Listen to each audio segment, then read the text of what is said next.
Double game week 25 confirmed. Liverpool and Aston Villa both with the double game week playing against one of each other.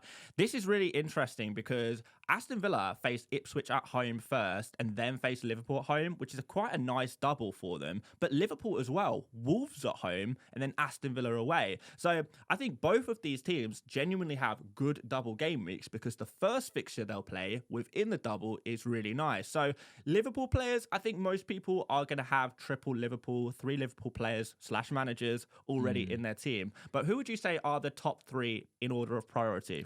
I think for me, with the double-double, I think obviously Super Mo Salah has to be number 1. But number 2, arguably, could be Gakpo or even Slot. Maybe Slot if you do have him in your team already or you're thinking about buying him. I think there's probably an argument of trying to get him in. But aside from that, I think Gakpo is definitely a really good option. Trent, for me, is a little bit meh at the moment. I think he is probably still a standout option because of the minutes and stuff.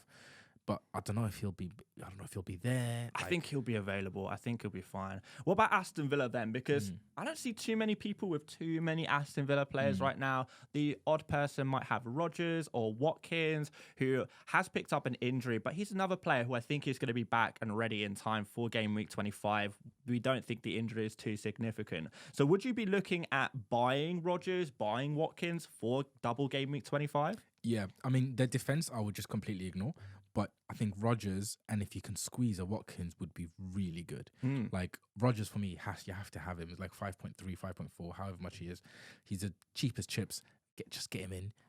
What about thinking like Isak to Watkins? Would you consider doing something like that? Is it a bit too risky? That's dangerous. Yeah. That's dangerous. What about Rashford? Rashford is definitely a shout as well if you want to go something different. And maybe if Watkins does have a significant injury, even Daniel Marlon, who is listed as a 5.5 million midfielder in the game of FPL, if he's coming in playing striker, genuinely a consideration. But I think you're right. We probably don't want to touch that Aston Villa defense because they've been letting people down all season. I think they've got like 2 clean sheets. It's not good. It's ridiculous. It's not good. But one warning, if you are picking up more Liverpool and Aston Villa players, they do blank in game week 29 as well. So one thing to consider before going in too heavy on these players, unless you've got a free hit.